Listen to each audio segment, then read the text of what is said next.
अंबरनाथच्या Anandnagar MIDC मधील रसिनो form कंपनीमध्ये रविवारी रात्री मोठा स्फोट होऊन भीषण आग लागली आहे। या आगीत कंपनीतील प्लांट ऑपरेटर गंभीर जखमी झालाय।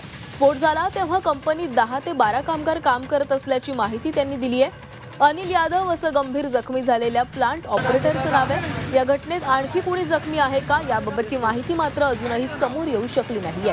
दुसरीकडे कंपनीतील आग विझवण्याचं काम मध्यरात्रीपर्यंत सुरूच होतं। ही आग संपूर्णपणे विझल्यानंतरच कंपनीची पाहणी करून आतमध्ये कामगार आहेत का हे पाहावं लागेल अशी माहिती अग्निशमन दलाच्या अधिकाऱ्यांनी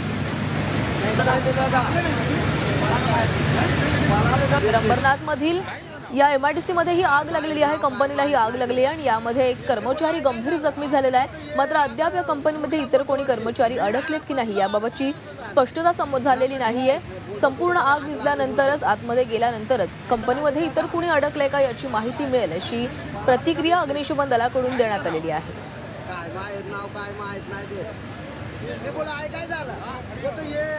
अंबरनाथ MIDC मध्ये ही आग लागलेली आपण आगीची दाहकता बघतोय। सर्वत्र धुराचे लोट पसरल्याचं आपण पाहतोय आणि स्फोटाचा देखील आवाज येत आहेत। मध्यरात्री ही घटना घडलेली होती आणि यामध्ये एक कर्मचारी गंभीररित्या जखमी झालेला आहे। अग्निशमन दलाने तात्काळ हे आग विझवण्याचे प्रयत्न सुरू केलेले आहेत। मध्यरात्रीपासून ही आग विझवण्याचे प्रयत्न सुरू आहेत।